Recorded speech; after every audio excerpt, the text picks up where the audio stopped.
jsem Honza Mariánek, je mi 21 a před 4 rokama jsem se odstěhoval do Ameriky. Give it to me like...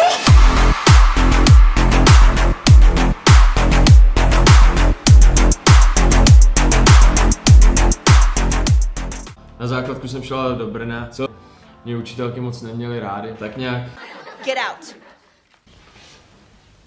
Nám nějaký letáčky, ale jsem tam bylo napsaný: chceš zažít americký sen? I'm a bad bitch, I'm a bad bitch.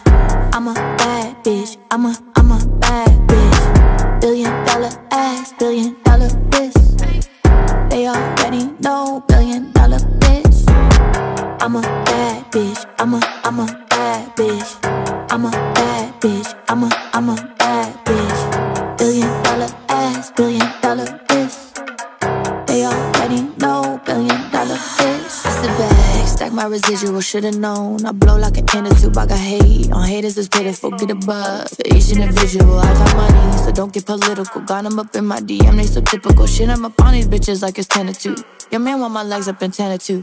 I'm a thief in the night when I want some. But kinda make him wanna buck some. Can't get close if it funds young. Hit 5th Ave with a lump sum. Throw it back and he's so surprised. And he's so alive. Hit Miami on Ocean Drive. Hop in a yacht, watch me ocean drive, bitch. I'm a bad bitch. I'm a bad bitch. I'm a bad bitch. I'm a bad bitch. $1 billion ass, $1 billion wrist.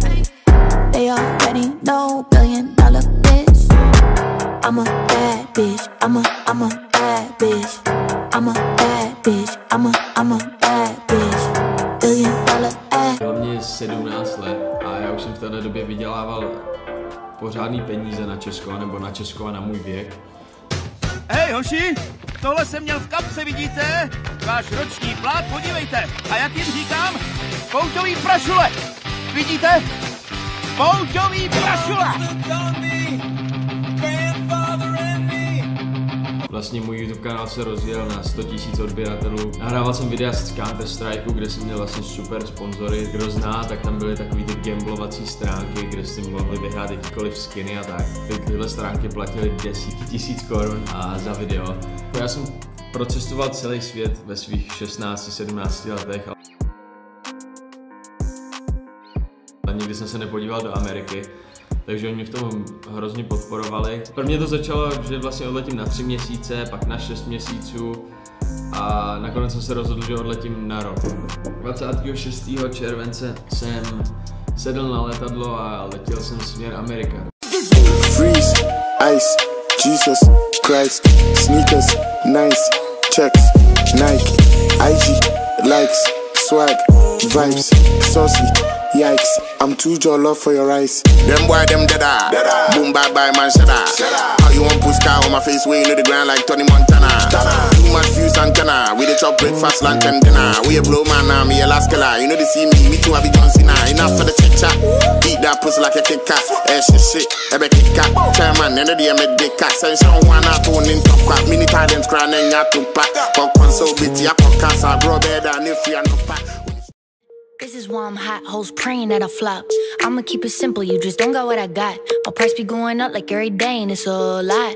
Wait, I'm really that hot, bitch. Yeah, I'm hot.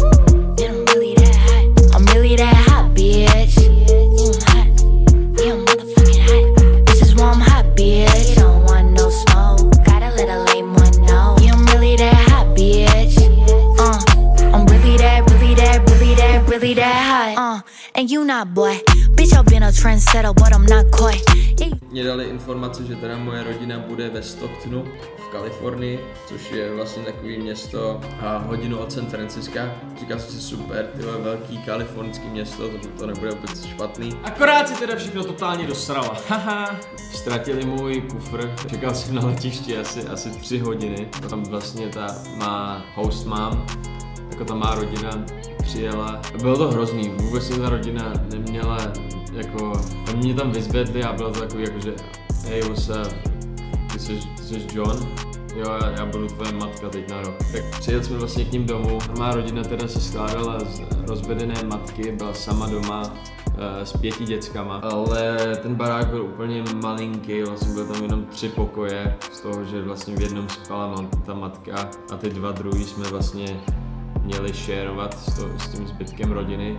Já jsem tam neměl ani postel, mě řekla, že postel zařídíme během dalších 2 týdnů, že ať si ustelu na zemi. Ty vole, jídlo tam nebylo, všude byly mravenci, všechno to bylo prolezlý švábama, sprcha úplně odporná, jako jo. A vstal jsem v 7 ráno a jdu do kuchyně a tam je jenom lísteček a už jsem šla do práce, ne, v mrazáku jsou nějaký hot dogy, můžeš si je rozmrazit a já budu zpátky doma tak nějak okolo 5. večer. A já už jsem v tuhle dobu cvičil, takže já už jsem byl na nějaké dietě a říkal, ty vole, si myslíte, že si přistěhuju do Ameriky a potom začnu tady žrát hot dogy. Tak to vole, bye, vole. Tak já jsem si teda našel na mobilu, kde je nejbližší nějaký supermarket a byl nějak 15 minut chůze, tak jsem si řekl, aspoň se tady projdu po té nové čtvrti, ne? Protože ta čtvrť nevypadala tak nějak hrozně, byly to takový normální baráky, ale prostě nebylo to nic extra, jo. Ale po asi 5 minutách, co jsem vyšel z baráku, vedle mě přijel černý SUVčko, vyskočilo z něj asi 15 černochů, měli jako kapuce a tak, říkal, co ty tady děláš, ne? A prostě mluvili tady v takovém tom slangu. Já jsem jako anglicky uměl tak nějak na nějakým levelu, kde se dá dorozumět. Ale když prostě tady na mě začali mluvit tady té gang language, tak jsem vůbec nevěděl, o čem mluví, jo, jenom jsem slyšel jako dej mě všechny tvoje peníze, ne, jako co ty tady děláš, vole, do téhle čtvrtí už nikdy nechoď, ne, jestli se sem jednou ještě vrátíš, tak ty vole už se nevrátíš nikdy domů. Říkám, ty pičo, dobrý, vemte si všechno. Takže já jsem se vrátil zpátky domů, počkal jsem na tu matku a říkám, ale okamžitě potřebuji do Apple Store koupit si nový mobil. Vůbec nechápu, co se tady teď stalo, ale potřebuji zavolat našim a zavolat té agentuře a vysvětlit jim, co se tady děje. Takže ta matka jako mě vzala do toho Apple Store. Začal jsem tak nějak všechno obvolávat, bylo to hrozně dlouhý proces, jo. A agentura mě říkala, že jsem jenom homesick, že se mi stýská po domově a že je všechno dobrý, že se jenom vymýšlím a tak. A já jsem zavolal rodičům, že na to seru, že žádný americký sen neexistuje, že tohle je prostě nejhorší den mého života. Nemám svůj kufr, obrali mě tady, jsem nějaký gang warzone, jo.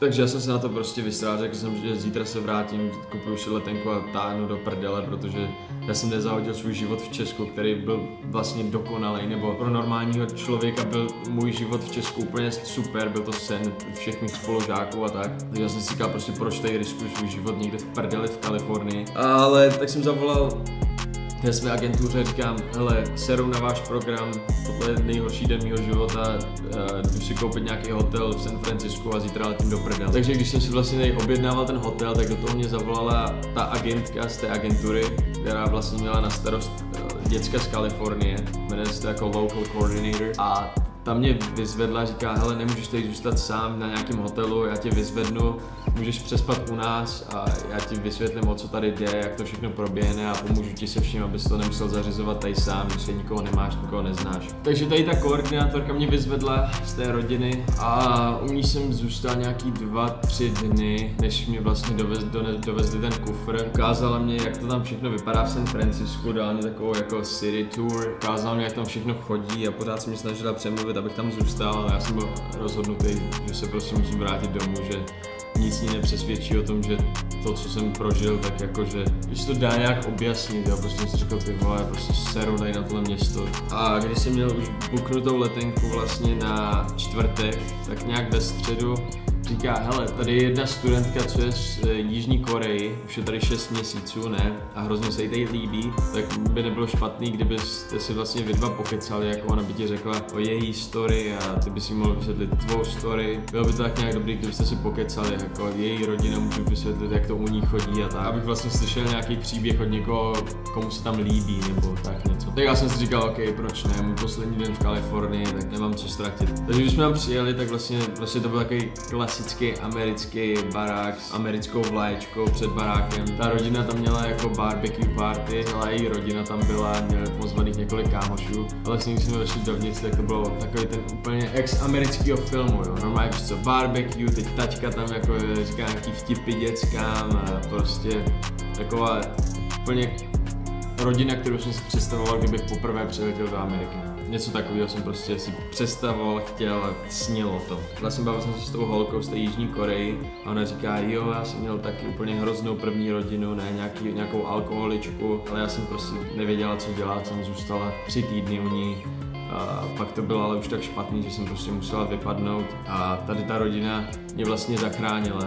U ní už jsem 4 měsíce a nikdy jsem nebyla spokojenější, ne? Každý den tady se mnou studujou, vlastně pomáhají úplně se vším a jsem hrozně spokojená a hrozně mrzí, jak to dopadlo s tebou, že jo.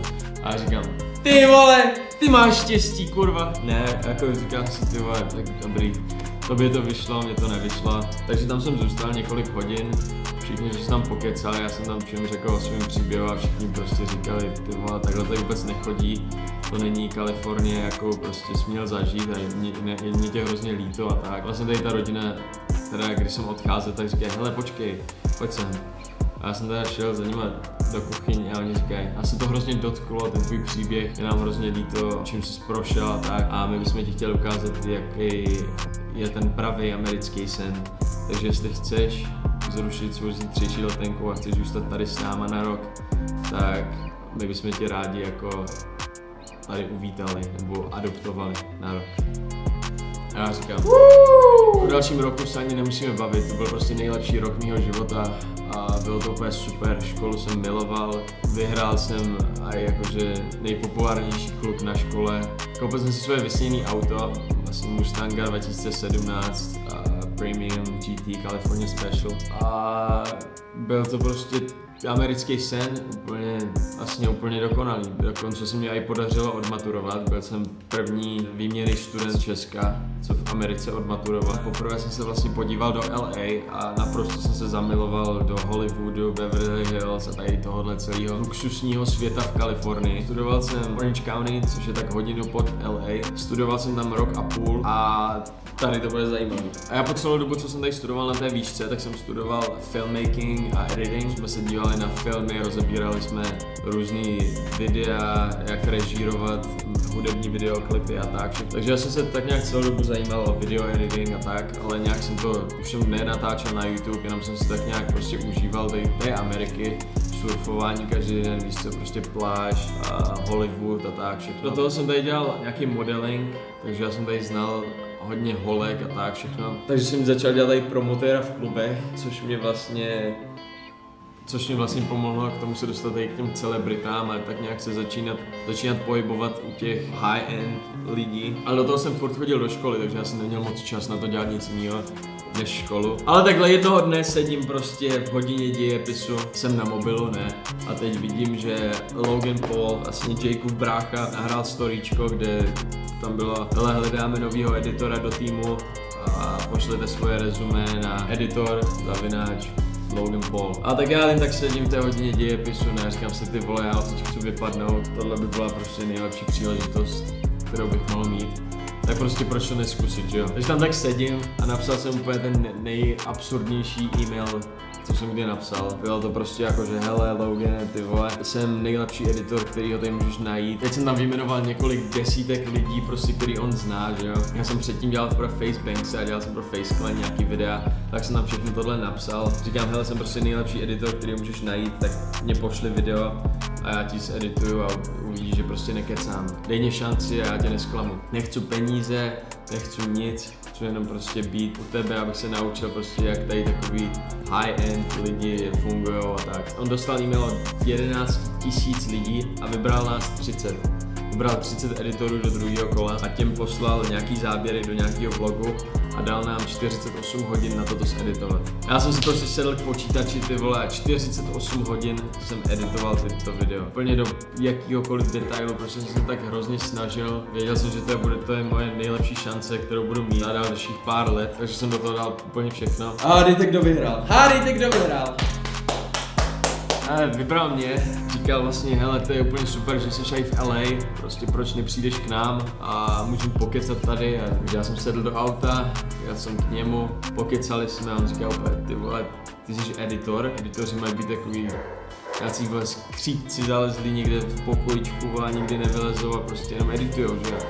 Jako jak můžeš být ty editor. Can we speak of our editor? Our editor is a stud. Yo, he's hot as f. I'm not gonna lie. What the fuck? Dude, I had What? It doesn't make any sense to us. He's literally like the guy at the Abercrombie store with the shirt. I was like, hey. I saw a video of him editing and doing push-ups at 4:30 in the morning. None of this is making any sense. Anyway, shout out John for being hot. A tak nějak jsme si začali povídat, začal jsem mu vysvětlovat, jak jsem se sem dostal, co dělám, odkud jsem. Hnedka jsme byli prostě kámoši od začátku, jsme se začali psát, volat, říkali jsme si hnedka, hele ty vole, pojď se mnou na tuhle party a pak můžeme třeba zítra něco editovat, můžeš se sem nastěhovat třeba na týden, dva, aby si prostě věděl, jak to tady všechno funguje, a kdy natáčíme, jak stříhat. Já tady mám vlastně toho svého editora, teď on ti se všem pomůže, vysvětlí. Takže prostě od začátku jsme byli super kámoši. Takže já jsem tak nějak byl u Logana, ale pořád jsem něj nebydlel, on tam neměl extra nějaký pokoj.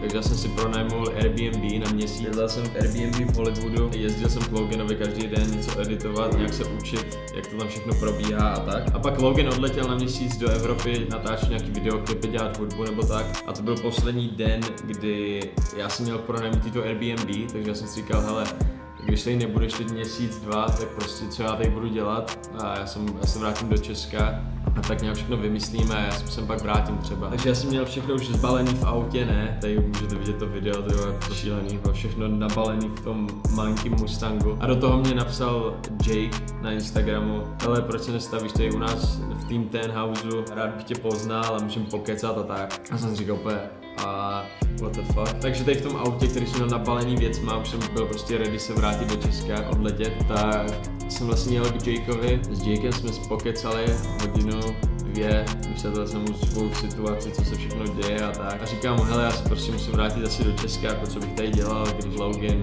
teď se vlastně odstěhuje na měsíc, dva, co bych tady dělal.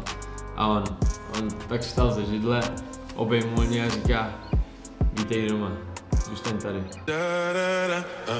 Down, down.